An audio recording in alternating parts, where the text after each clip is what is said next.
Hermanos, esta mañana vamos a estar trabajando o estudiando el texto que se encuentra en Primera de Juan, capítulo 1, versículo del 5 al 10. Vamos a abrir allí nuestras Biblias, por favor. Repito, Juan capítulo 1, Primera de Juan capítulo 1, versículo del 5 al 10. Como ustedes ya saben, hemos estado estudiando la primera carta de Juan, ¿verdad? La semana pasada pudimos estudiar la introducción de esta carta y ya hoy o a partir de hoy vamos a comenzar a ver el contenido o el desarrollo más bien de la carta. Quisiera recordar que la iglesia estaba enfrentando una situación particular, pues un grupo de hermanos o de supuestos hermanos habían abandonado la iglesia, habían abrazado algunas herejías que estaban circulando en aquel tiempo y decidían volver a la iglesia o decidieron volver a la iglesia para de alguna manera socavar la comunión que ya había en la iglesia. Habían otros problemas, como problemas de convivencia, como problemas de liderazgo, bueno, como cualquier otra iglesia, ¿no? Eso es importante porque en plena era apostólica, todavía el apóstol Juan estaba con vida y ya la iglesia estaba enfrentando problemas. La carta de Juan nos da un panorama general de la iglesia y nos llena de optimismo y de esperanza, mejor dicho, al saber que la iglesia del Señor Jesucristo no es perfecta y que mientras permanezca de este lado del cielo, siempre va a enfrentar y siempre ha enfrentado circunstancias difíciles, ¿ok? Um, Hay un leve ruido en el micrófono, no sé si es el mío o hay otro micrófono abierto. Me gustaría que eso lo revisaran, por favor. Ok. Bueno, dicho eso, entonces vamos a leer el texto que nos compete esta mañana. Juan dice, y este es el mensaje que hemos oído de él. Y quiero que preste atención a cada palabra porque cada palabra es importante. Y este es el mensaje que hemos oído de él y que os anunciamos. Dios es luz y en él no hay tiniebla alguna. Si decimos que tenemos comunión con él, pero andamos en tinieblas, mentimos y no practicamos la verdad. Mas si andamos en la luz, como él está en la luz, tenemos comunión los unos con los otros y la sangre de Jesús, su Hijo, nos limpia de todo pecado. Si decimos que no tenemos pecado, nos engañamos a nosotros mismos y la verdad no está en nosotros. Si confesamos nuestros pecados, él es fiel y justo para perdonarnos los pecados y para limpiarnos de toda maldad. Si decimos que no hemos pecado, le hacemos a él mentiroso y su palabra no está en nosotros. Bueno, quise hacer énfasis en algunas palabras y quizás usted ya se pudo haber dado cuenta cómo el apóstol Juan utiliza algunos sinónimos en algún lugar y en otros, utiliza algunas palabras en plural y otras en singular en varias ocasiones. Pero todo esto es importante. Permítame a modo de introducción comentarle algo. Esta semana que pasó, tuve la oportunidad de conversar con un hombre que no es cristiano. Estoy conociendo y tratando de construir una relación con él, ¿verdad? Pero él no es un creyente. Y en esa conversación platicamos de muchas cosas, pero sin duda lo que más llamó la atención de la conversación entre él y yo era la naturaleza del mensaje que yo le estaba predicando, en efecto, el Evangelio. Lo que más llamó a él su atención fue no el, la religión o la fe, sino la naturaleza de lo que yo le estaba diciendo, la esencia. De hecho, él trató en algún momento de comparar a Jesús con otros maestros espirituales como Mahoma, como Budas, no sé si como Calcuta, e incluso como Gandhi, que es un poco más reciente, pero yo le explicaba que en realidad él no puede hacer una comparación. Él no puede comparar a Jesús con ningún otro maestro espiritual ni con otro gurú. Y básicamente la comparación era imposible por la esencia de los mensajes que predicaron cada uno de ellos. Y es que yo le decía a él que cuando usted escucha el mensaje de Jesús, el mensaje solo te da dos alternativas. O lo consideras como un blasfemo mentalmente desequilibrado, o lo consideras como el Hijo de Dios encarnado. El mensaje no te da otra opción. El mensaje del Evangelio no te deja un territorio neutral como para tú decir, ok, chévere, pero no me interesa. De hecho, Gandhi, ni Mahoma, ni Budas, ni ningún otro hombre fue capaz de decir, el que me ha visto a mí, ha visto al Padre, ha visto a Dios el Padre. Budas ni Gandhi se atrevieron a decir, yo soy el camino, la verdad y la vida. Tal vez en alguna ocasión dijeron, yo estoy buscando la verdad, yo conozco la verdad, yo enseño la verdad, pero ninguno se atrevió jamás a decir, yo soy la verdad, y mucho menos la vida. Jesús dijo en alguna ocasión, yo soy la resurrección y la vida. El que cree en mí, aunque muera, vivirá. En otra ocasión dijo, yo soy el pan de vida que descendió del cielo. Y más adelante dijo, yo antes de que Abraham o antes que Abraham fuera, yo soy.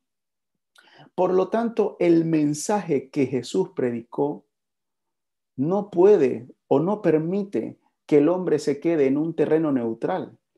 O está loco porque un muchacho de Nazaret de 30 años no puede decir antes de que Abraham fuese yo soy, porque un hijo de carpintero, carpintero de profesión, no puede decir yo soy la resurrección y la vida a menos que esté loco o al menos que él sea verdaderamente la resurrección y la vida. Y esto produjo un despertar en este hombre con el que estaba conversando. Y en efecto, este es el conflicto, no solamente el que se enfrenta a él, porque yo sé que aunque la conversación estuvo muy amena, después de la conversación, él tuvo que entrar en un conflicto. Él tuvo que tomar una decisión. Él tuvo que enfrentarse a las ideas que yo les dije. Y ese es el conflicto al que finalmente todo hombre se enfrenta. Que el mensaje del Evangelio no deja ningún terreno neutral. Cuando predicamos con fidelidad el Evangelio, vamos a causar un conflicto. Incluso, incluso aquel que después de escuchar el Evangelio posterga su decisión de entregarse a Cristo, no está en el terreno de la neutralidad. Él decidió con su indecisión no someterse al señorío de Cristo. En realidad, su indecisión es la decisión de continuar en rebelión con Dios y de preferir 1000 veces el infierno eterno que entregarse a Cristo en obediencia y amor. ¿Usted lo está notando, hermanos? Este es el mensaje que predicamos. Y en esencia, el mensaje no solamente es diferente en su naturaleza, como se lo expliqué a mi conocido, sino que además es diferente en el impacto que causa en la vida de quienes,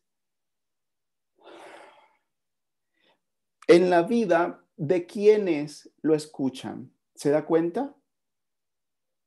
Ningún otro mensaje, ni el que predicó Budas, ni Gandhi, ni ningún otro líder espiritual, llama a los hombres a una absoluta obediencia. No pretende gobernar las esferas de las intenciones humanas. Es decir, el mensaje puede establecer alguna norma, establecer un estilo de vida, pero no tiene el poder de gobernar el mundo de la mente, del pensamiento, de las intenciones y de los sentimientos como lo tiene el Evangelio. El último de los mandamientos de la ley de Dios es no codiciarás. Entonces, la ley de Dios no solamente está en la esfera del hacer del hombre, sino que penetra profundamente las intenciones humanas y pretende gobernarlas. No puedes codiciar. No hay ningún otro mensaje como este que tenga la capacidad de gobernar la conciencia humana. William Barclay comentó que el carácter de un hombre está determinado por el carácter del Dios que adora, y eso es verdad. A.W. Tozer dijo que ninguna nación se puede levantar por encima del ideal o del concepto que tiene de la persona de Dios, y eso es verdad. El Evangelio en ese sentido nos habla de quién es Dios y de lo que Dios espera de sus criaturas. Por lo tanto, nosotros podemos esperar que cuando recibamos ese Evangelio con fe, nuestra vida se vaya acomodando o transformando a la imagen de ese Dios que por fe hemos recibido. Y esto es importante porque es el tema que Juan aborda ahora en su carta. Como usted lo leyó, él habla de un mensaje que él ha recibido. Y luego de que habla de ese mensaje, equipa al creyente con algunas aplicaciones prácticas de cómo debe lucir la vida de un hombre que ha aceptado por fe ese mensaje. De alguna manera, lo que vamos a ver este mañana es el Evangelio y las aplicaciones prácticas de la vida del Evangelio. Pero tenga en cuenta que él no solamente está dando una clase de evangelismo, o de hecho, él no está dando una clase de evangelismo.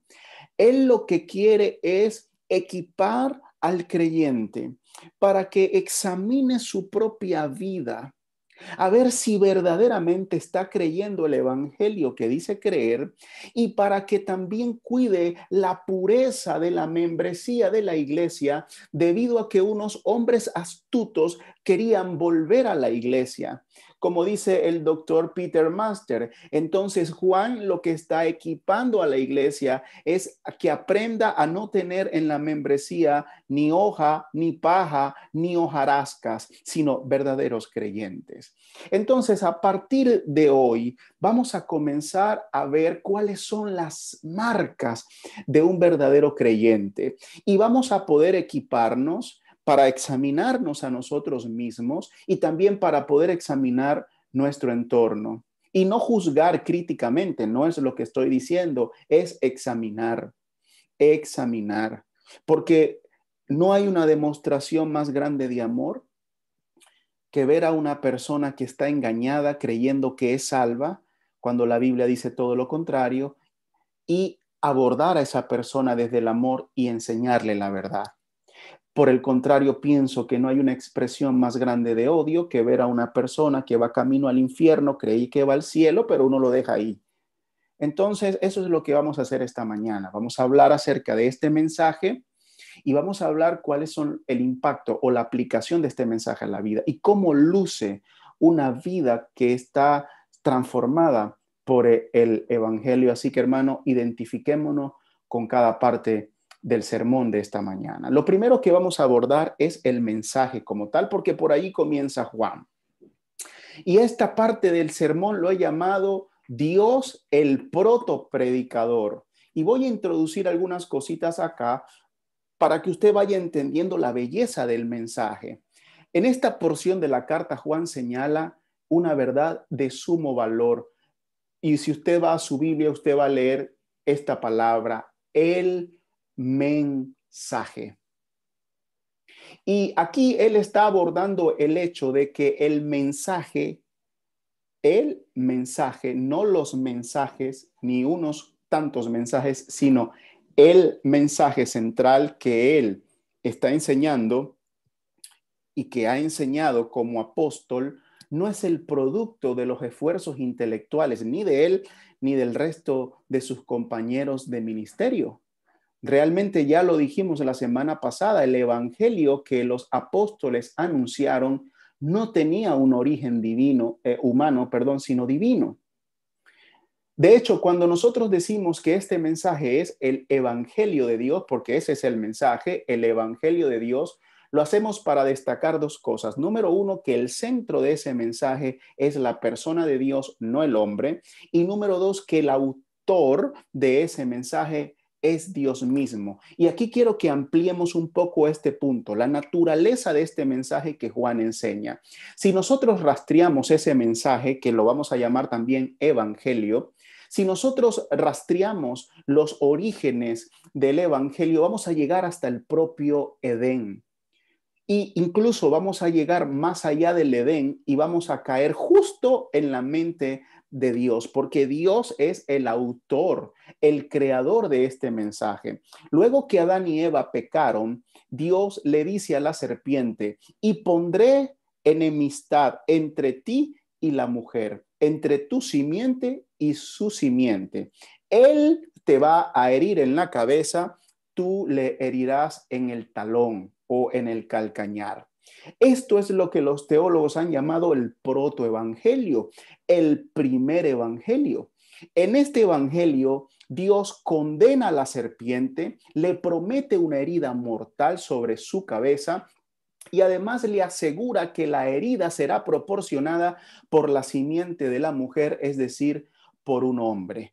Si Adán y Eva escucharon ese mensaje como en efecto lo escucharon y creyeron en él, entonces podemos encontrarnos a Adán y Eva en el cielo cuando nos reunamos con Dios. Pero eso sería otro tema. Lo cierto es que el origen del evangelio está en la persona de Dios, es decir, el mensaje que Juan está predicando no lo inventó él, nació en el corazón o en la mente de Dios y por eso, mis queridos hermanos, es seguro y es confiable. De hecho, Pablo y el resto del Nuevo Testamento nos ratifica esto, nos ratifica que Dios, por ejemplo, no quiso ser conocido por la sabiduría humana, sino que él se complació en su sabiduría, en darse a conocer por la locura de la predicación del evangelio que tiene como centro la cruz de Cristo, ¿verdad? Pero Juan Juan no está abordando ese tema específicamente, yo lo estoy diciendo como para que entendamos cuál es el mensaje. Lo que Juan está abordando aquí es que este mensaje, que como ya vimos proviene de Dios, él lo ha recibido directamente del verbo de Dios Jesucristo. Eso sí es lo que Juan está diciendo allí. Esto es, en palabras textuales, lo que él dice. Y este es el mensaje que hemos oído de él y que os anunciamos. ¿Lo ve? Juan está diciendo que el evangelio de Dios que él está predicando no solo se originó en la mente de un Dios sabio, sino que el mismo Dios encarnado se lo enseñó a él. ¿Se da cuenta?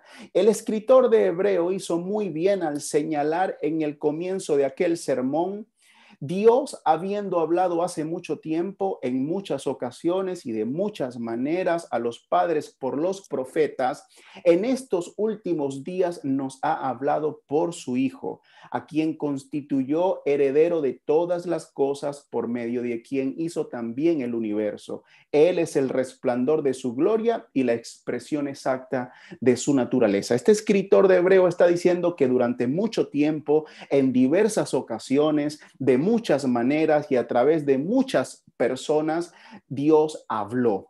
y habló de manera fragmentada, pero en los últimos días nos ha hablado de manera clara, unificada y definitiva a través de Jesucristo, quien además es el heredero de todo el universo, el aspecto visible de la gloria de Dios y la expresión exacta de su carácter. ¿A dónde quiero llegar con todo esto? Bueno, que este Jesucristo fue el maestro de Juan. Fue este Jesucristo el que le enseñó directamente a Juan el evangelio que hoy está anunciando. Queridos hermanos, nuestro evangelio y nuestra Biblia, en palabras del apóstol Pedro, es la palabra profética más segura. Como dijo el doctor Sproul, usted puede confiar en su Biblia. Es segura. Bien, es segura. Muy bien. Así que Juan nos está diciendo que este mensaje que él ha recibido, pues proviene del corazón de Dios y lo ha recibido de parte del Hijo de Dios encarnado. Así que vaya mensaje que Juan tiene y vaya maestro que Juan tiene. Ahora Juan aborda la esencia de ese mensaje. Él nos va a enseñar en muy resumida manera cuál es la esencia y lo hace de una manera impresionante porque él dice que la esencia de ese mensaje es tres palabras. Dios es luz. Ahí está. Dios es luz. Esta es la esencia del mensaje del Evangelio. Esa es la conclusión a la que debería arribar toda persona que escucha el mensaje del Evangelio. Que el Dios eterno y creador es luz. Es luz. Y a modo de énfasis, él añade lo siguiente: y en él no hay tiniebla alguna. Esa es la conclusión. Ahora usted podría decir, wow, vaya, qué simplista. Dios es luz, pero si yo agarro a una persona, a un compañero de trabajo, a un familiar, a un amigo, y le digo, hey, Dios es luz y en él no hay tiniebla alguna, lo voy a dejar igual o peor de como estaba. Así que una buena pregunta que nos podemos hacer esta mañana es, ¿qué quiere indicarnos Juan con esta expresión? ¿Qué significa para Juan? Dios es luz. No queremos quedarnos con la simbología superficial, queremos ir al fondo del pensamiento de Juan. Nosotros sabemos en líneas generales que el pueblo judío se desarrolló en medio de pueblos paganos que les encantaba adorar a los astros, les encantaba adorar el sol, les encantaba adorar la luna y cualquier cuerpo luminario. Entonces era necesario para el pueblo judío que desde bien temprano en su relación con Dios, ellos entendieran que aquellos eran simplemente cuerpos físicos que iluminaban y que portaban una luz creada, pero que Dios en esencia era la luz increada y que de paso era quien hacía que estas otras luces pudieran funcionar. Así que nosotros necesitamos entender el pensamiento del pueblo judío con respecto a la luz de Dios para poder entender lo que Juan quiere decir. Vamos a ver hasta dónde llega el simbolismo de la luz y qué era lo que tenía Juan en mente para poder resumir. Mire que es el primer atributo que nombra. A lo largo de la carta va a nombrar otro atributo: Dios es amor, va a nombrar otras cosas sobre la justicia de Dios, la santidad de Dios, pero él inicia con esto: Dios es luz. ¿Por qué no dijo Dios es amor? En Juan 3:16 dice que por amor al mundo él envió a su hijo. ¿Por qué no dice que Dios es justo? Sabemos que el evangelio proclama la justicia de Dios. ¿Por qué dijo Dios es luz? ¿Y por qué esa es la esencia del evangelio? ¿Y por qué fue eso el centro de lo que Jesús le enseñó? Bueno, vamos a ver un poco esto y vamos a ir a nuestras Biblias y vamos a indagar un poco desde el propio Génesis. Por supuesto, a grandes rasgos por cuestiones de tiempo. Lo cierto es que a lo largo de todo el drama bíblico vemos a Dios y al símbolo de la luz en él, ¿verdad? Por ejemplo, desde el propio comienzo de la historia de la humanidad, vemos, o mejor dicho, de la creación universal, vemos que Dios creó la luz y que separó la luz de las tinieblas. Así que desde allí vemos a la luz increada haciendo la luz. También lo vemos creando los grandes cuerpos celestes. Esto se nos narra en Génesis capítulo 1 hasta el versículo 19. Pero también a lo largo del Antiguo Testamento se ve a Dios como aquel que está vestido de esplendor y luz, según el Salmo 104. En el Salmo 27 y el profeta Miqueas identifican a Dios como la luz de sus escogidos. Y aún el Salmo 36 nos muestra a Dios como la fuente de luz, como bien lo llamó el salmista, porque en ti está la fuente de la vida, en tu luz vemos luz. De hecho, la palabra de Dios se muestra como una luz, como una lámpara a nuestros pies y como una luz para nuestro camino. Así que vemos bastante relacionado todo el tema de la luz con la acción de Dios, con las acciones de Dios y con la personalidad de Dios. Pero en el pensamiento judío, la luz abarcaba muchos territorios o abarcaba muchos terrenos. Por ejemplo, a la luz se le relaciona con la vida misma. O sea, cuando se habla en algunos lugares sobre vida, también se habla sobre luz. Por ejemplo, en el libro de Job, en el libro de los Salmos y aún en el libro de Proverbio. De hecho, cuando usted pone la palabra luz en su Biblia o busca la palabra luz, se va a dar cuenta que aparece mucho en el contexto del nacimiento de nuevas personas. De hecho, se le llamaba al acto de traer una nueva vida al mundo, dar a luz. Y bueno, hasta ahora, nuestros días, nosotros decimos, hey, mi esposa va a dar a luz la semana entrante o mi esposa dio a luz. Por lo tanto, hay una estrecha relación entre luz y vida. Usted lo está entendiendo, ¿verdad? Muy bien. Dios es el dador de vida y eso es importante. Es el dador de la luz de la vida. El salmista dijo, pues tú has librado mi alma de la muerte y mis pies de tropiezo para que yo pueda andar delante de Dios en la luz de la vida. ¿Se da cuenta? Entonces Dios es el dador de esta luz que es la luz de la vida. Pero también relacionaban a la luz no solamente con la vida, sino también con la inteligencia. En el libro de Job se nos muestra que quienes son restringidos de inteligencia no andan en luz, sino que andan en tinieblas. Y también se le relaciona con la sabiduría. Recuerda aquel proverbio que reza, porque el mandamiento es lámpara y la enseñanza es luz. Y aún el salmista dijo, la exposición de tus palabras imparte luz y da entendimiento a los sencillos. Por lo tanto, la luz estaba en el pensamiento judío, estaba en la esfera de la vida, en la esfera del conocimiento, en la esfera del intelecto y en la sabiduría también. Pero no solamente estaba en este ámbito, en el bien vivir. En la bendición del hombre también estaba la luz. Lo vemos, por ejemplo, en el libro de Job, que ellos esperaban la luz, ellos esperaban el bien para sus vidas.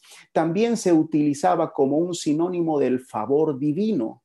La luz representaba el favor divino. Cuando la oración sacerdotal decía, haz resplandecer tu rostro sobre mí, bueno, no sobre mí, era la oración que debía proferir Aarón sobre el pueblo, que su rostro resplandeciera sobre el pueblo, estaba hablando del favor divino. De hecho, Job, cuando usted sabe, Job es este patriarca que lo perdió todo. Usted recordará en el momento de sus remembranzas cuando él dijo, ¿quién me viera volver a ser como en meses pasados, como en los días en que Dios velaba sobre mí, cuando su lámpara resplandecía sobre mi cabeza y a su luz caminaba yo en las tinieblas, como era yo en los días de mi juventud, cuando el favor de Dios estaba sobre mi tienda, cuando el Todopoderoso estaba aún conmigo. Para Job, el favor divino era la luz que caminaba con él en las tinieblas. Era la lámpara de Dios velando sobre él. Así que aquí vemos claramente cómo la luz también representaba el bien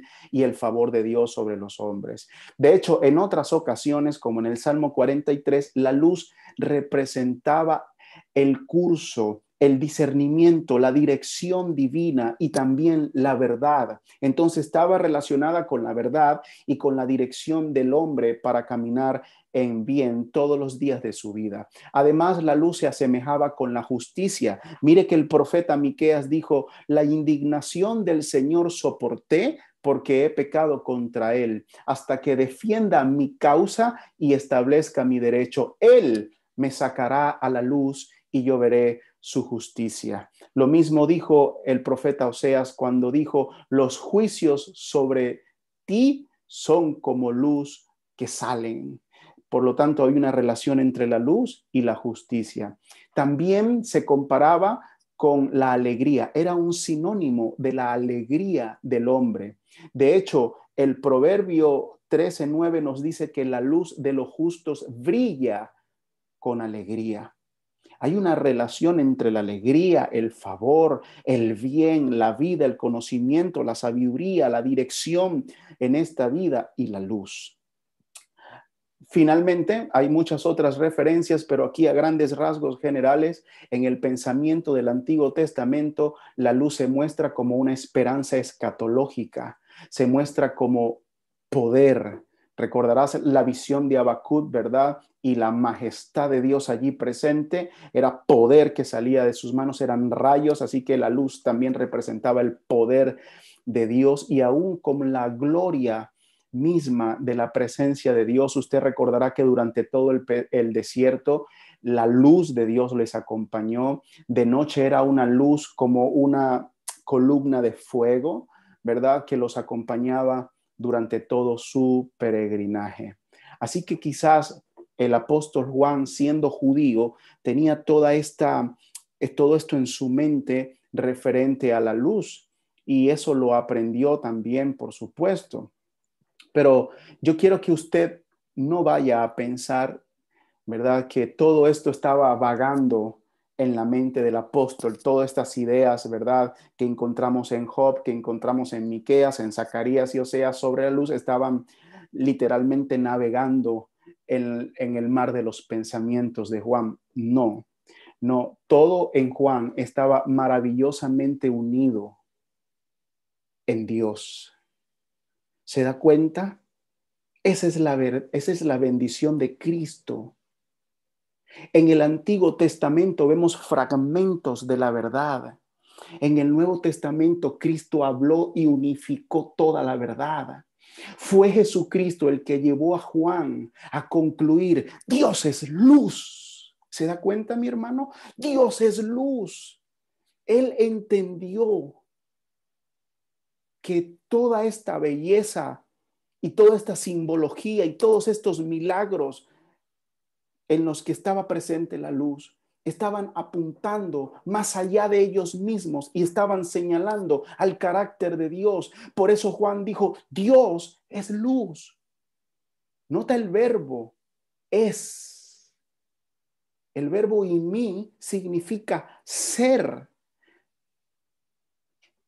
Juan no está diciendo que Dios tiene luz, ni siquiera está diciendo que Dios tiene la luz. No, no, no. Él lo que está diciendo es que el ser de Dios es luz, que lo que Dios es luz.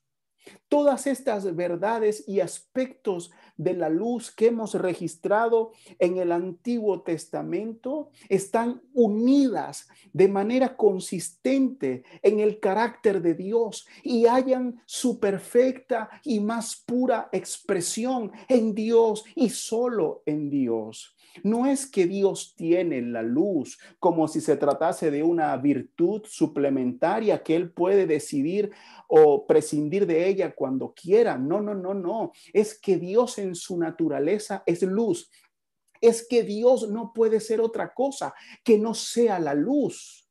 Que así como es amor, que así como es santo, que así como es justo, Él es luz. Entonces este fue el mensaje que Juan recibió del propio Jesús y que ahora gobierna su mente. Dios es luz. Permítame ponerle un mayor sentido a estas palabras. Me atrevo a concluir que lo que Juan está resumiendo aquí de manera preciosa es que Dios es la fuente y el benefactor de la vida, tanto física como espiritual del hombre. Que Él es la fuente de la verdadera inteligencia, el conocimiento y la sabiduría. Que todo el favor que el hombre necesita para esta vida como para la vida eterna provienen de Dios y solo de Dios. Que Dios es luz porque es bueno y el principio de todo bien. Que Dios es verdad, la verdad, y siempre dice la verdad. Que Dios es luz y por lo tanto el único que puede iluminar la oscuridad que ha dejado en el alma el pecado, la superstición, la mitología y la mentira. De hecho, este Dios para Juan es el fundamento de la verdadera felicidad y la realización humana. Es Dios el único consuelo y el ancla firme a la que el alma batida por los terrores de la muerte y el pecado puede aferrarse. Que Él es aquel que trae la luz de la vida a las almas muertas en pecado. Dios es luz. Eso es lo que Él está enseñando. Él lo resume de manera preciosa, pero esa es la conclusión a la que llegamos. Dios es luz. Dios es luz. Pero hay un tema importante aquí, porque Pablo nos dice que este Dios habita en una luz inaccesible y que ningún hombre ha visto ni puede ver. Por lo tanto, ¿cómo puede el hombre aferrarse a esa luz si es una luz inaccesible? Yo no creo que Juan deje esto al vacío. Él ya ha abordado este tema. En la introducción de la semana pasada vimos que él dijo que nuestra comunión era con el Padre y con el Hijo. Entonces él entiende que este Dios es luz y que podemos tener comunión con esa luz que es inaccesible y que ningún hombre ha podido ver porque mantenemos en comunión con el Hijo Jesucristo, que dicho sea de paso fue el que le enseñó este mensaje. Y esto es maravilloso porque en Jesús tenemos acceso a esta luz. De hecho, mira la forma en la que Jesús comparte la naturaleza de la luz, porque en los evangelios precisamente vemos que Jesús es la luz. De hecho, en Mateo 4 se le conoce como la gran luz, que vio un pueblo asentado en tinieblas. En la transfiguración del monte, sus discípulos lo vieron resplandecer como el sol. Juan dice que Jesús estaba o que en Jesús estaba la vida y que la vida era la luz de los hombres. De hecho, lo llama la luz verdadera que alumbraba a todo hombre. Jesús se refirió a sí mismo como la luz que vino al mundo. De hecho, él dijo, yo soy la luz del mundo. En sus propias palabras, tenerlo a él es tener la luz de la vida. Creer en él para creer en él hay que creer en él como la luz, y creer en él como la luz nos hace hijos de la luz y nos saca de las tinieblas. De hecho, el profeta lo llamó el sol de justicia. Así que en Jesucristo y en nuestra comunión con Jesucristo, quien es la luz del mundo, podemos tener comunión con este Dios que también es luz. Ahora bien, Juan acompaña esa expresión Dios es luz con una nota explicativa y también afirmativa. Es decir, que afirma lo que él viene ya diciendo. Y esta es su nota. Y en él no hay tiniebla alguna. Como para que no quede duda, ¿verdad? Voy a ser enfático. Y en él no hay tiniebla alguna. Note que aquí el contraste, por cierto, de Juan entre la tiniebla no es con respecto a la luz. Él no dice, y en ella no hay tiniebla alguna. No, él dice, y en él no hay tiniebla alguna. Porque Juan no tiene en mente ese dualismo filosófico entre el bien y el mal, la batalla vieja entre la luz y la oscuridad. No, él está pensando en el perfecto carácter de Dios. Él está diciendo, en este Dios no hay ninguna tiniebla. Es como si Juan estuviera diciéndole, en toda la virtud de Dios y todo lo que ya hemos mencionado, no puede ser eclipsada por el mínimo rastro de tiniebla. No hay muerte, no hay mentira, no hay engaño, no hay desesperanza, no hay tristeza, no hay dolor, no hay ignorancia, no hay confusión, no hay miedo, no hay injusticia, no hay desdicha. Él es luz y no hay ninguna tiniebla en él. Permítame hacerle un comentario acerca de este texto de parte de Adam Clarke. Él dice esto: Dios es la fuente de la sabiduría, conocimiento, santidad y felicidad. Y en él no hay oscuridad en absoluto, ni ignorancia, ni perfección, ni imperfección, ni pecaminosidad, ni miseria. Y de él toda alma creyente recibe sabiduría, conocimiento, santidad y felicidad. Este es el gran mensaje del Evangelio, el gran principio del que depende la felicidad del hombre. La luz implica todas las excelencias esenciales, especialmente la sabiduría, la santidad y la felicidad. La oscuridad implica toda imperfección, principalmente ignorancia, pecaminosidad y miseria. La luz es la más pura, la más sutil, la más útil y la más difusora de todas las criaturas de Dios. Es por tanto un emblema muy propio de la pureza, perfección y bondad de la naturaleza divina. Dios es al alma humana lo que la luz es al mundo. Sin este último, todo sería triste e incómodo y el terror y la muerte prevalecerían universalmente. Y sin un Dios luz que mora en nosotros, ¿qué es la religión? Sin su luz que todo lo penetra y difunde, ¿qué es el alma del hombre? La religión sería una ciencia vacía, una letra muerta, un sistema sin autoridad y sin influencia, y el alma un desierto sin caminos, un desierto aullador, lleno de maldad, de terror y consternación, y siempre atormentado por la realidad, anticipándose por el futuro sucesivo, permanente y una miseria sustancial e interminable. No es de extrañar que el apóstol Juan establezca esto como un primer y gran principio, afirmando que el mensaje esencial que ha recibido de Cristo para entregarlo al mundo es que Dios es luz. Fin de la cita, hermanos. Aquí podemos entonces ver que este es el gran mensaje. Este es el gran mensaje. Ahora Juan comienza a abordar cuáles son las implicaciones del mensaje. Como lo dije en la introducción, la esencia del evangelio es, número uno, el contenido del mensaje y número dos, el impacto que produce en las vidas que la reciben por fe. La transformación que produce el evangelio en la vida de los cristianos. Bueno, ahora vamos a ver esto. Esta es la segunda parte de la porción de la carta de Juan.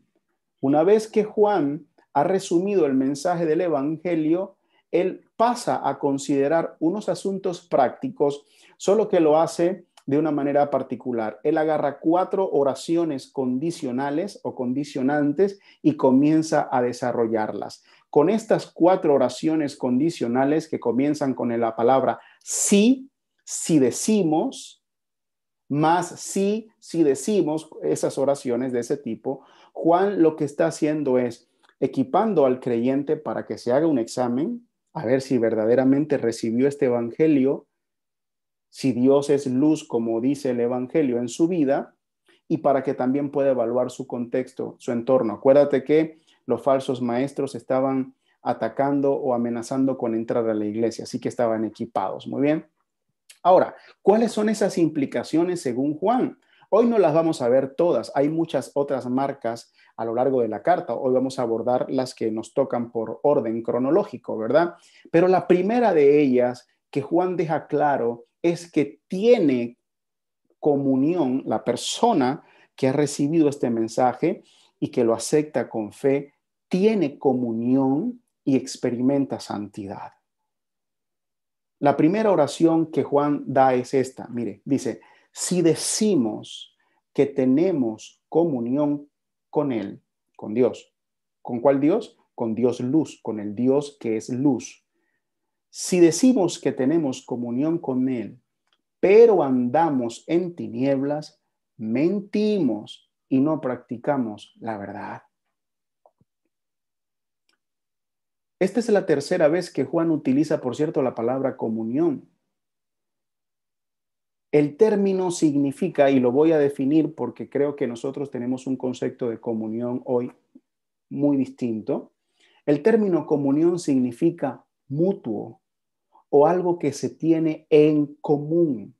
Nosotros pensamos que comunión es estar con alguien o estar junto a alguien, pero el concepto es mucho más que eso, significa tener algo en común. Yo puedo estar sentado al lado de una persona en el metro, lo más pegada que esté de mí, pero eso no significa que tengo comunión. Estoy junto con esa persona, pero no tengo comunión porque no tenemos un vínculo en común.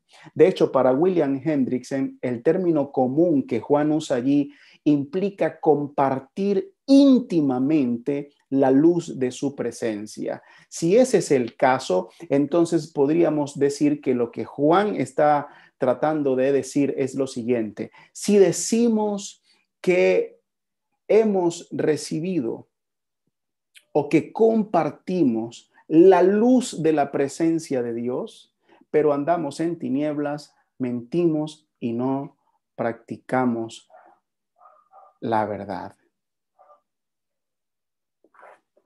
¿Lo ven? Ahora, hay un verbo importante aquí que es tenemos. ¿Se da cuenta? Juan no está diciendo, si decimos que Dios tiene comunión con nosotros. No, él no está hablando de la comunión de Dios contigo. Él está poniendo énfasis en la persona. Si decimos que tenemos, nosotros, los seres humanos, nosotros tenemos comunión con Él, es decir, si hemos sido partícipes de su luz, pero andamos en tinieblas, no estamos diciendo la verdad.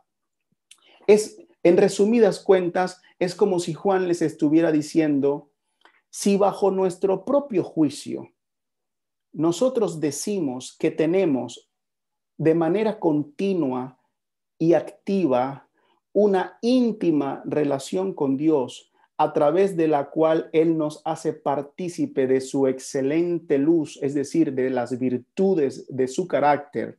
Pero nosotros, lejos de reflejar eso, continua y activamente andamos moviéndonos en las esferas del mal y por todo lo contrario, nosotros hacemos lo que Dios no hace, definitivamente estamos mintiendo y no estamos practicando la verdad. William Hendriksen dice, no estamos practicando la verdad y estamos mintiendo con nuestras palabras. En otras palabras, o dicho de otra manera, estamos mintiendo con todo nuestro ser.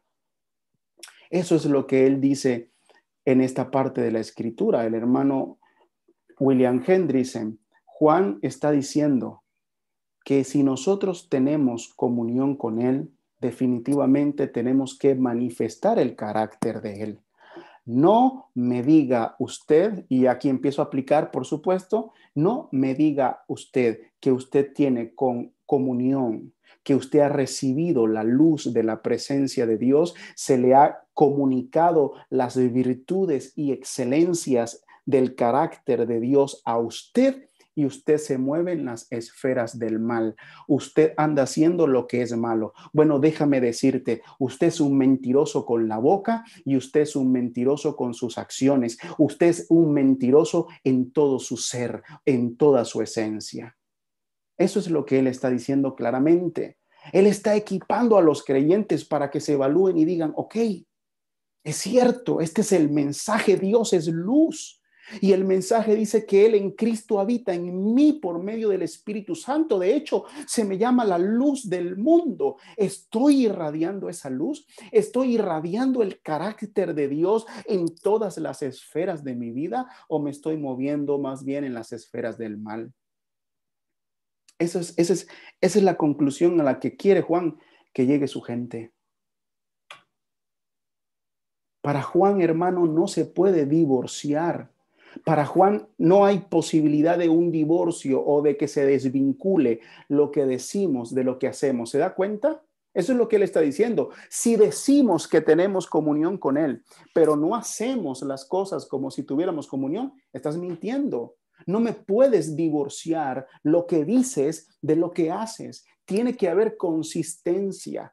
Y ustedes, iglesia, tienen que estar preparados para eso, porque hay un grupo de maestros gnósticos que están diciendo que tienen una comunión muy iluminada con Dios, pero los vemos en la calle entregándose a los placeres del pecado y a la vida mundana. Entiéndanlo, no importan los misterios que hablen con la boca, no importa cuánta doctrina sepan, no importa cuánto se jacten de su conocimiento místico y esotérico, si no viven como Dios, entonces están mintiendo, no solamente con la boca, con todo lo que son.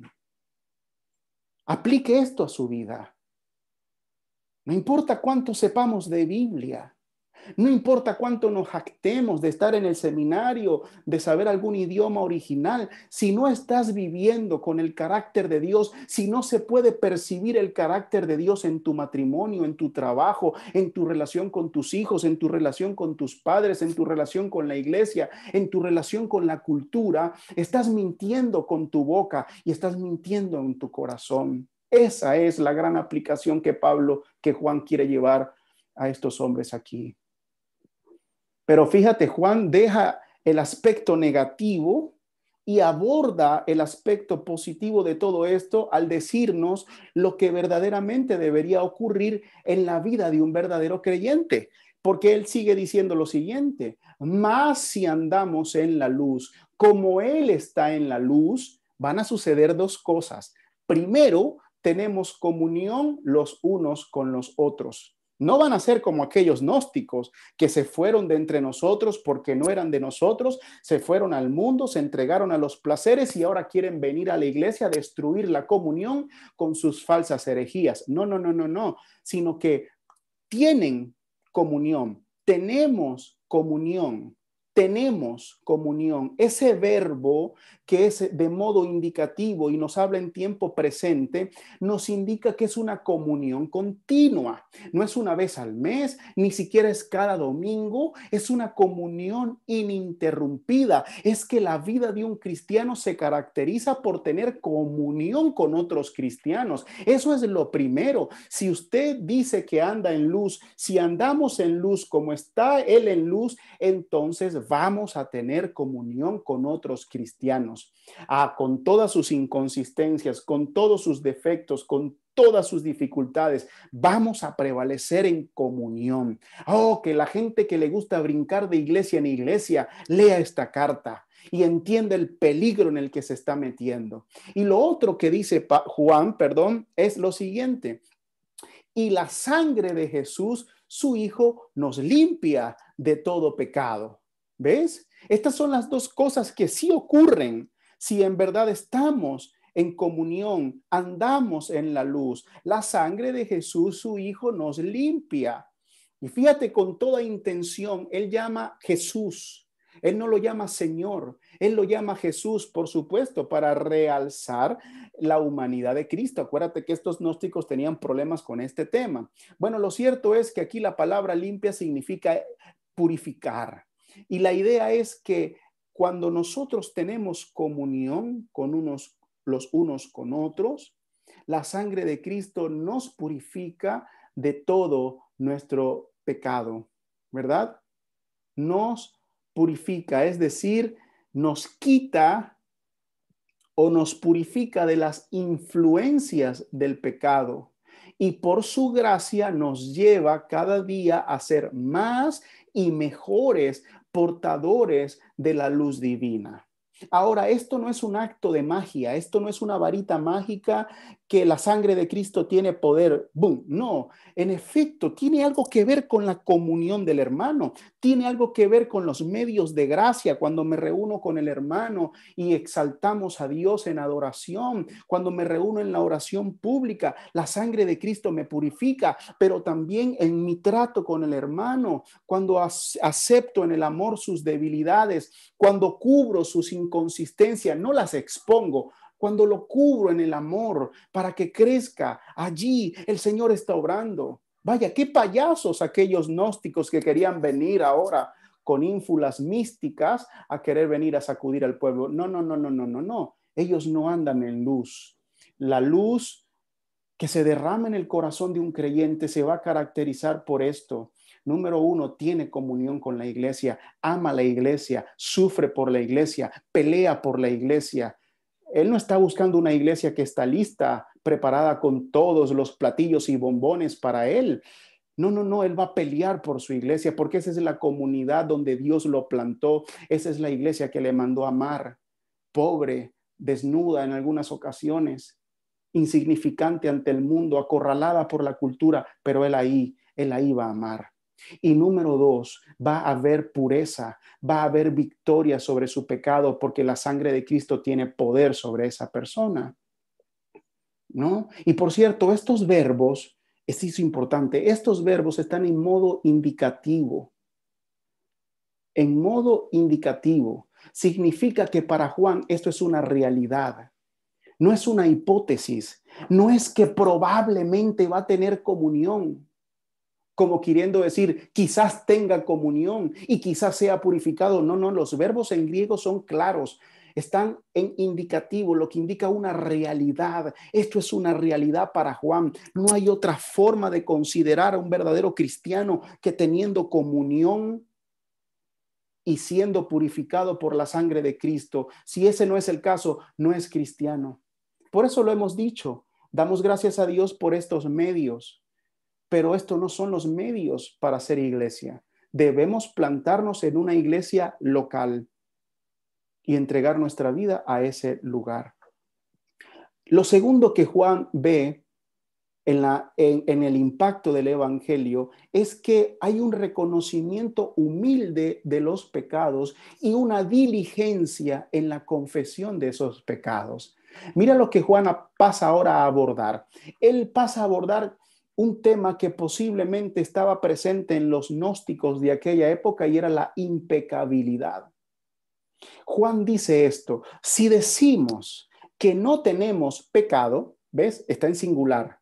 Para mí implica naturaleza pecaminosa. Si decimos que no tenemos pecado, nos engañamos a nosotros mismos, no a los demás, a nosotros mismos. Y la verdad no está en nosotros. Es maravilloso que Juan se está metiendo. Él está hablando no en tercera persona, él está hablando en la primera persona del plural. Él se está involucrando, él está diciendo, si decimos, nos engañamos a nosotros mismos y la verdad no está en nosotros. Él se está poniendo como parte del ejemplo. Él se involucra en el argumento porque él sabe que no hay persona que no peque. Él sabe que aunque él sea el apóstol único sobreviviente y quizás el más santo de todos los apóstoles, pensar de esa manera es autoengañarse y, por cierto, demuestra que la verdad nunca fue abrazada con fe, porque la verdad que se nos enseña es que Dios es luz y que nosotros no tenemos luz, que nosotros somos unos pecadores que irremediablemente necesitamos ser redimidos. Así que Juan ahora dice lo que debería ocurrir, lo que debería suceder en la vida de un cristiano que recibe ese mensaje con fe. Él dice esto: sí, y note aquí el sí condicional, porque se está poniendo una condición en su oración. Si confesamos nuestros pecados, no es que Dios anda con una varita mágica perdonando a todos de manera indiscriminada. No, se nos pide algo. Si confesamos nuestros pecados, y permítame explicar el verbo aquí, confesamos, porque implica continuamente confesar. Y toda confesión implica una admisión. Y toda admisión implica una reflexión, un análisis y una observación o una observación.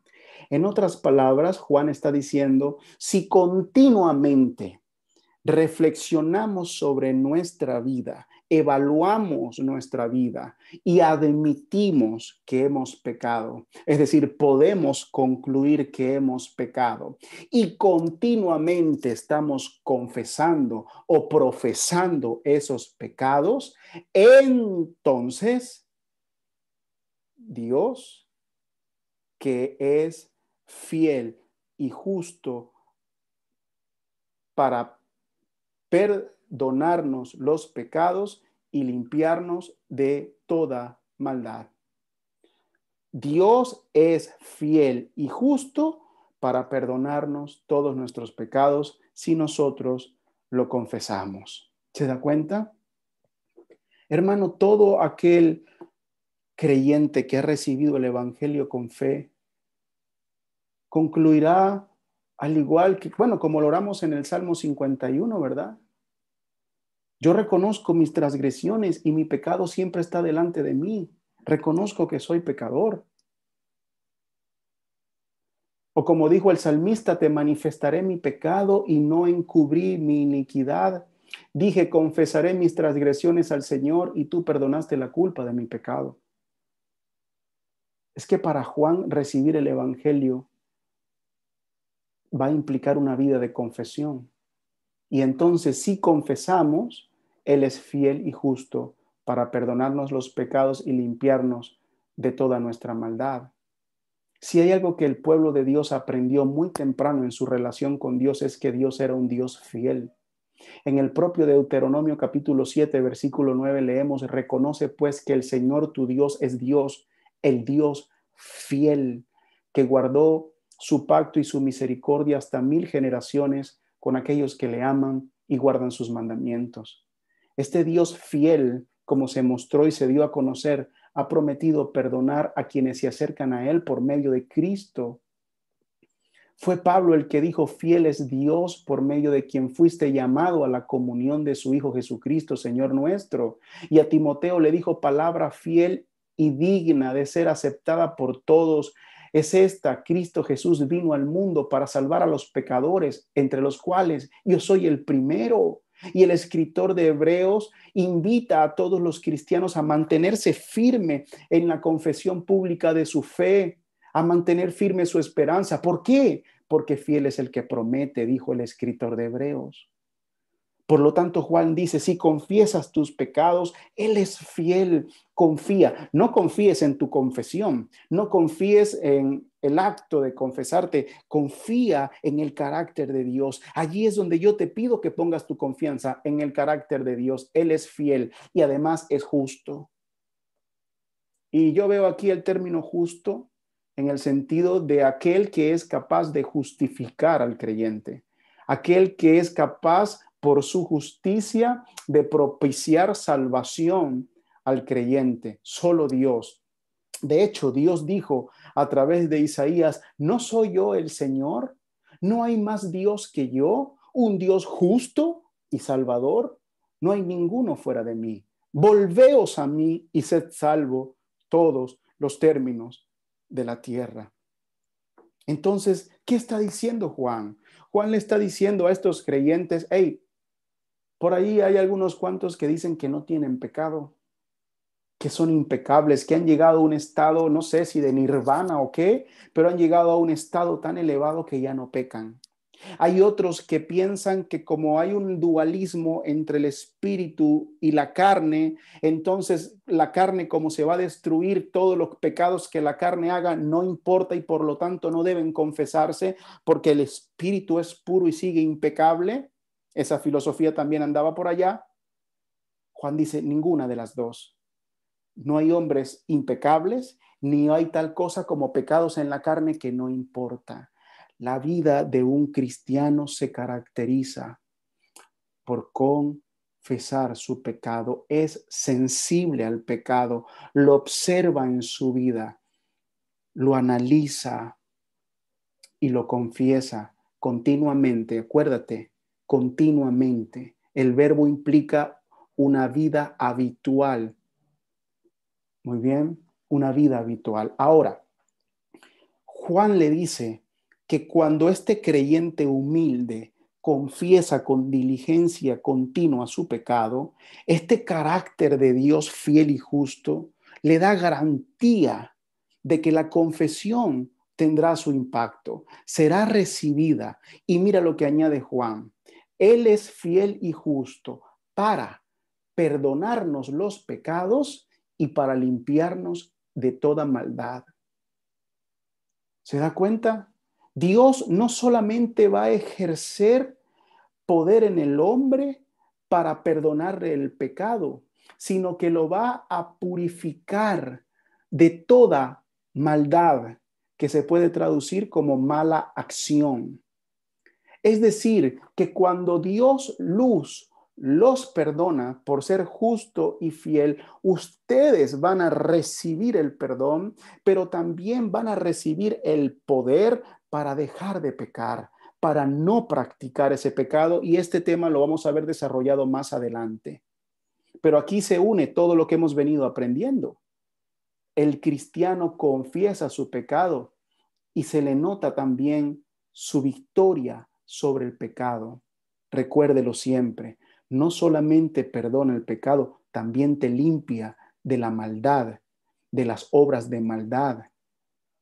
Por favor, no diga que usted es cristiano si usted se entrega todo el tiempo a las mismas obras de mal, si no hay ningún progreso en su vida. Usted se está autoengañando. Sí, es verdad. La iglesia te bautizó. Sí, es verdad. La iglesia te dio comunión, te entregó, te aceptó en la membresía. Es verdad, participas de la mesa del Señor, pero te estás autoengañando. Sigues en el infierno condenado. Muy bien, así que hasta aquí el mensaje de Juan. Ahora, ¿cómo vamos a aplicar esto a nuestras vidas, hermanos? Traje 5 aplicaciones esta mañana. A mí me gustaría que usted tomara un momento para que usted piense por sus propios medios: ¿qué puedo aplicar esto a mi vida?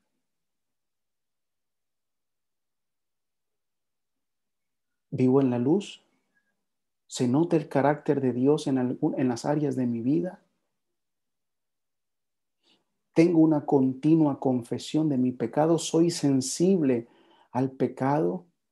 ¿Se nota que hay santidad en mi vida, que hay cooperación en mi vida con el Espíritu Santo para crecer en santidad? ¿Se ve el esfuerzo? En otras palabras, ¿se ve el progreso de la gracia en mi vida?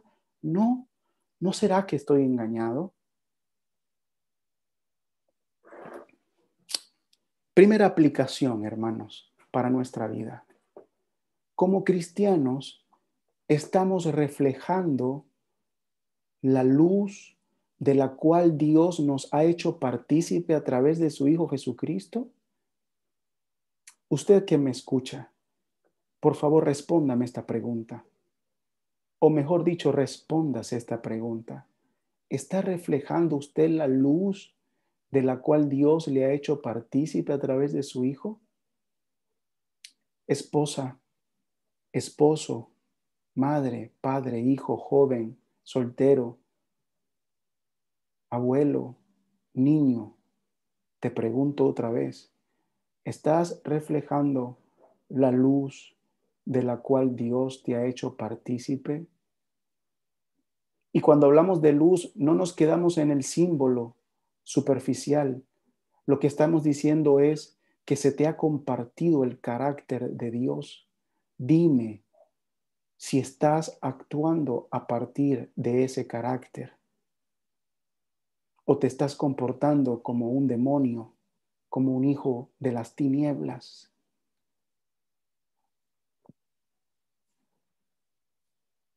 Hermanos, se nos ha conferido el honorable título de ser luz del mundo. Pero la pregunta que yo hago esta mañana es: ¿lo está haciendo usted en realidad?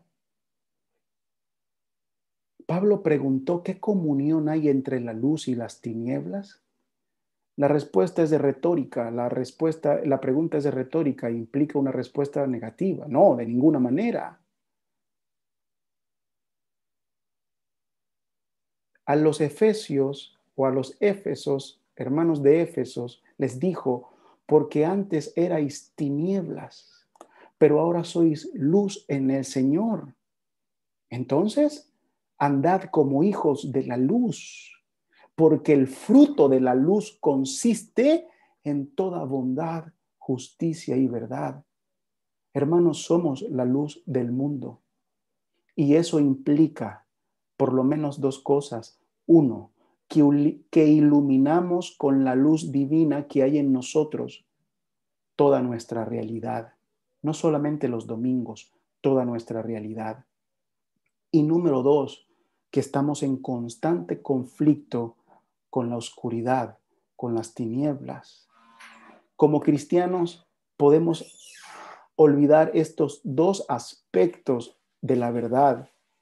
Hemos olvidado esa vieja doctrina de la antítesis. Hermanos, hay un eterno conflicto entre los hijos de Dios y los hijos de Satanás. No existe una zona neutra e inofensiva donde ambos se pueden dar la mano. Los hijos de Satanás están proclamando su autonomía en todas las áreas de la vida. Los hijos de Dios estamos proclamando el dominio de Cristo en todas las áreas de la vida. Esa es la lucha, esa es la antítesis. Existen solo dos formas de hacer cultura, solo dos formas de vivir la vida. Es la forma de la luz y la forma de las tinieblas. Note que Pablo dice que el fruto de la luz es bondad, justicia y verdad. Note que además el fruto no solo está en el ámbito de lo que hacemos, sino también en el ámbito de lo que pensamos, en la verdad. Los hijos de la luz están ceñidos a la luz de la verdad y todo lo que hacen lo hacen a partir de la luz de la verdad. En definitiva, ¿cómo estamos llevando nuestro matrimonio? Créalo, no hay zona neutral. Si usted no está llevando su matrimonio como Dios dijo, con la luz de la verdad, usted lo está llevando como los hijos de Satanás, como los hijos del diablo. Créalo. Si usted no está manejando sus finanzas como Dios dijo, usted la está manejando como el diablo dijo. Si usted no está llevando su tiempo, si usted no está llevando las funciones que debe cumplir o los roles que está cumpliendo dentro de la sociedad o de la cultura en la que Dios le plantó, de manera que refleje la luz de Dios, usted anda en tinieblas. Aquí está la aplicación de esta mañana. Somos gente de luz, debemos penetrar los terrenos oscuros, debemos invadir las ciudadelas de Satanás y ejercer el dominio de Cristo allí. Y comienza con esto, comienza en el campo de la mente, pensar como Cristo pensó, equiparnos para eso. Yo voy a criar a mi hijo o a mis hijos como la Biblia dice que los voy a crear, no como los psicólogos dicen, no como los pedagogos dicen, no como los psicólogos digan, sino como la Biblia dice. Si ellos tienen una herramienta que es consistente con la verdad, puedo hacer provecho de esa herramienta y sojuzgarla para la gloria de Dios y usarla para la gloria de Dios, porque es un logro de la cultura que Dios le ha dado aún a ellos. Pero no voy a usar ninguna arma de ellos que sea contraria con la escritura.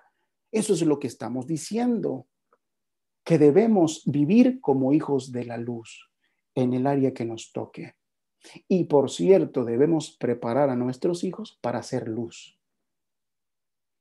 Hermanos, yo los invito a que ustedes, los invito no, la palabra les ordena a que ustedes hagan sus cultos familiares, que ustedes les enseñen a sus hijos los cánticos, los himnos, los salmos, nuestras oraciones. Todo eso es importante, pero usted no puede dejar a su hijo sin desarrollar un análisis crítico, sin ayudarlo a pensar de manera lógica. Es un hijo de la luz. Prepárelo porque se enfrentará a las tinieblas. ¿Usted es un hijo de la luz? ¿Vive como hijo de la luz?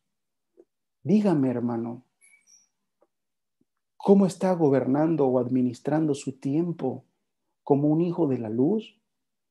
¿Cómo estás tratando a tu esposo, a tu esposa? ¿Cómo estás criando a tus hijos? ¿Cómo estamos haciendo estas cosas? Por favor, Juan ha dejado esto muy en claro. Quienes dicen una cosa pero hacen otra, están mintiendo con la boca y están mintiendo con lo que hacen, están mintiendo con todo lo que son.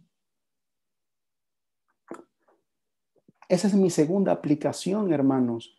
Cuando confesamos algo con nuestra boca, sin ningún respaldo con nuestras acciones, estamos demostrando que no estamos comprometidos sinceramente con la verdad.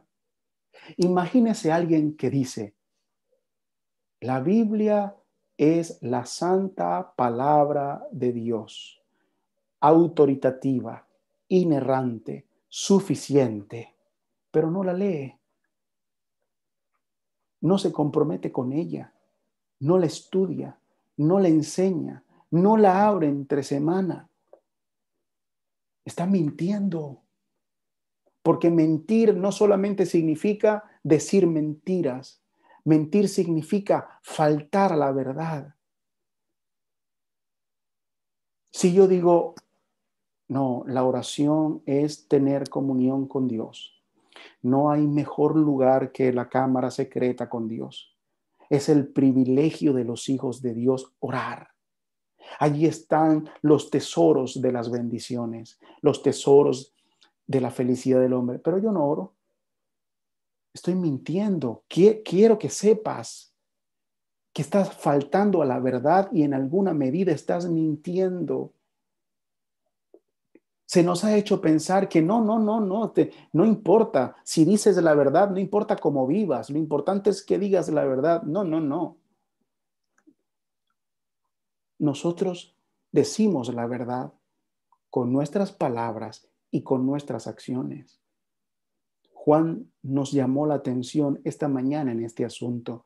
No importa lo que creas, si no lo estás viviendo, en el fondo estás mintiendo, no estás comprometido con la verdad. Evalúa tu vida a la luz de esto, hermano. Por otra parte, vemos que Juan ha utilizado 3 veces la palabra comunión. Y yo aquí quiero aplicar también algo a nuestra vida. La idea de una comunión con Dios debe trascender a la cámara secreta, debe trascender a la idea de cerrada la puerta, ora al Señor que está en los cielos. Eso es importante, pero limitarlo a eso es un error. No podemos limitar la comunión con Dios al acto de orar. Lo incluye, sí, pero va más allá. No es de mucha utilidad al alma entregarse las primeras 2 horas de la mañana a oración y el resto de las 22 horas andar en la esfera del mal, sin pensar en Dios, sin razonar como Dios, sin actuar como Dios, sin tener comunión con Dios. ¿Me está entendiendo? La idea de comunión implica vivir una vida entera que se consagra en santidad a Dios. Este fue uno de los grandes legados de el hermano Calvino. Usó esta preciosa frase latina, coram deo, para quitar todo pensamiento místico, todo pensamiento monástico del hombre que creía que era más santo porque se metía en algún monasterio y era inútil para la obra de Dios. Él dijo, no, coram deo, como mirando el rostro de Dios, todo el día frente a la presencia de Dios. Eso es comunión. La cámara secreta es importante, no se puede descuidar. Eso es primordial. Pero si sales de la recámara secreta y te entregas al mal, te entregas a la pecaminosidad, no lograste nada. Coram Deo. Así el que se está bañando, Coram Deo. El que está desayunando, Coram Deo. El que está teniendo intimidad con su pareja, Coram Deo. El que está brincando la cuerda con su hijo, con su hija en el parque, Coram Deo. El que está haciendo negocio, Coram Deo. El que va en el auto manejando, Coram Deo. Todo el día como si estuvieras delante del rostro de Dios. Esa es la verdadera comunión a la que debemos aspirar. ¿Qué hacemos nosotros? Piénsalo. Agarramos a nuestros hijos, los sentamos en una silla, le hacemos 3 preguntas sobre el catecismo, hacemos una corta oración, cantamos una linda canción y todos entréguense al mundo. No. Bueno, hay quienes ni eso hacen. No. Es pedirle a Dios sabiduría para que nuestro hogar, la rutina de nuestro hogar, la dinámica de nuestra familia, Coram Deo, sea valiente y celoso en esto. Si hay algo en su vida que le está obstruyendo para tener esta comunión, sáquelo del camino, quítelo. ¿Cómo se llama? Trabajo, búsquese otro. ¿Cómo se llama? Vive muy lejos, no puedo orar, no estoy completamente agotado. Busque cambios, busque medios, busque soluciones. Es una lucha justa, coram deo, en su vida y en su hogar. Entienda esto. Número 4, hermanos, la confesión de pecado es una actitud que debe caracterizar toda la vida del creyente. Pero la confesión presupone una actitud diligente, una observación atenta de nuestro diario vivir. Porque de lo contrario, ¿qué vamos a confesar? Si la ley del Señor no mora en nuestro corazón, si no estamos meditando en ella de día y de noche, ¿cómo vamos a ver que pecamos? ¿Qué es lo que normalmente podemos hacer cuando tenemos un día completamente entregado al mundo, no corandeu, no en comunión, entregado al mundo, a las ocupaciones del mundo, a las que son legítimamente correctas como trabajar y estudiar? ¿Qué hacemos cuando llegamos a la noche con una actitud tan descuidada como esa? Señor, perdóname si he pecado contra ti. Y los que son un poco más espirituales dicen, Señor, perdóname porque he pecado de pensamiento, de palabra, de obra y de omisión y de comisión también. Perdóname. En otras palabras, le están diciendo, yo sé en rasgos generales que he pecado, no sé cuáles, no sé cuántos, ni sé cuánto te he ofendido. Eso lo sabes tú solamente encárgate de perdonarme. ¿Tú crees que vas a progresar así en una vida cristiana? Si confesamos de manera diligente, pecado por pecado, Señor, perdóname porque esta mañana a las 10:30 de la mañana pequé de esta manera. Perdóname, Señor, porque esta mañana a las 12 del mediodía, a la 1 de la tarde, mientras almorzaba, pequé de esta manera. Una confesión ligera es encubrir el pecado. Finalmente lo estás encubriendo porque no lo estás confesando. Y el que cubre un pecado destruye su alma. El Proverbio 28:13 dice, el que encubre su pecado no prosperará, mas el que lo confiesa y lo abandona hallará misericordia. ¿Se da cuenta? Quizás la pobreza de su alma o la pobreza y la miseria en la que se encuentra su alma hoy se deba por un descuido en su confesión. Y por último, mi querido hermano, el verdadero cristiano no solo se humilla y confiesa, sino que demuestra un verdadero progreso en su santidad. Se va a notar la victoria en el pecado. Va a manejar mejor su tiempo para la gloria de Dios. Va a manejar mejor su dinero para la gloria de Dios, su intelecto, su familia, los roles. Va a influenciar su cultura mejor porque sabe que tiene el santo deber de ir y proclamar el evangelio en todas las áreas del saber. Por eso estamos siendo como iglesia en este momento sacudidos por esta verdad. Porque, ¿qué estamos haciendo con ella?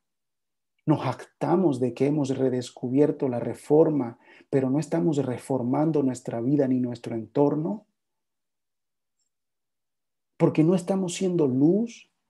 Por eso el Señor nos castiga en la conciencia y nos llena de temor e incertidumbre para que seamos sacudidos por la verdad y hagamos lo que tenemos que hacer. Él es el Señor y nos está empujando a que vayamos y tomamos territorio enemigo y lo declaremos para la gloria de Dios. ¿Dónde trabajas tú, hermano? ¿Dónde trabajas tú? ¿Trabajas en un colegio? Yo no puedo ir a ese colegio y establecer el señorío de Cristo. Lo tienes que hacer tú. ¿Dónde trabajas tú, hermana? ¿Dónde trabajas tú, hermano? ¿En una empresa? ¿En una transnacional? ¿Trabajas por tu cuenta? ¿Manejas Uber? Yo no puedo llegar allí. Los hermanos que están alrededor tuyo no pueden llegar ahí. El gran general de esta tropa te ha enviado a que conquistes ese lugar. Esa es la porción de la cultura que tú debes tomar para Cristo. Ahí es donde tú tienes que alcanzar las almas perdidas y proclamar el evangelio. No lo voy a hacer por ti, no lo va a hacer tu hermano, no lo va a hacer más nadie. Ahí te plantó Dios para que lo hagas tú. Anda y vive el evangelio. ¿Usted cree que la razón por la que no nos visita mucha gente en la iglesia es porque estamos ahorita en un apartamento? Hemos estado en las zonas más caras de la ciudad. Hemos estado en los edificios más grandes y más bonitos de la ciudad y no nos llegaba gente. Esa no es la razón. Tuvimos un letrero de casi 2 metros que iluminaba de noche. Teníamos una pantalla con luces que se proclamaban los horarios y los días de servicio y no nos llegó la gente. Porque el Señor no está esperando hombres que sepan hacer marketing, sino que vayan e influencien su cultura. La razón por la que no nos llega gente no es porque estamos en el piso 26 de una torre, es porque nadie está haciendo luz en su camino, nadie está haciendo luz en su vida, nadie está influenciando, nadie está proclamando el evangelio o nadie está invitando a gente a que conozca el evangelio. Y por favor, cuando digo nadie, tal vez estoy usando un término generalizado. La generalidad es esta. Porque los cristianos primitivos se congregaban en cementerios y no pararon de crecer. Los cristianos primitivos se congregaban en catatumbas, en lugares subterráneos. De hecho, las iglesias que más crecimiento están generando hoy están siendo clandestinas en casa porque los están persiguiendo. No es el lugar, es que no arde la llama del evangelio en nuestra vida. Es que seguramente no hay tanto de esa luz que Él tiene en nuestro propio corazón. Yo los invito a ustedes la semana que viene. Vamos a mover un invitado a la semana que viene. Vamos, me gustaría que cada uno de los que está allí lleve a alguien que está interesado en la forma en que usted está viviendo, que sea capaz de decir, hay algo en ese hombre que me interesa.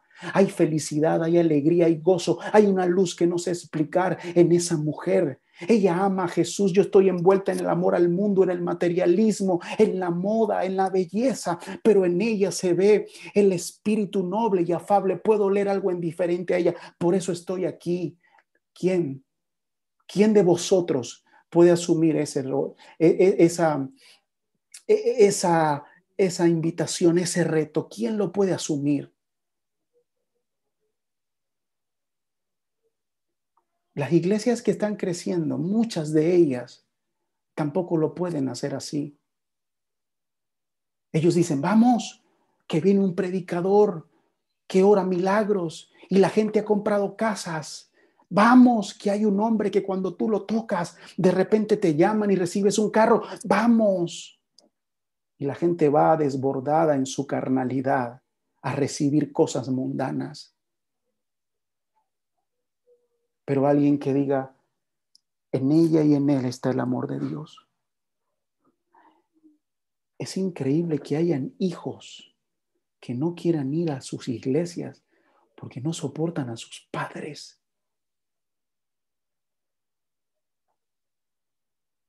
Por su mal testimonio. Es cierto que hay un aspecto de la santidad de nosotros que aleja la tiniebla. Es cierto. Eso es lo que dijo Jesús. que los que aman la tiniebla no se acercan a la luz para que sus obras sean reprendidas. Pero también es muy cierto que el nombre de Dios está siendo blasfemado por nuestra conducta.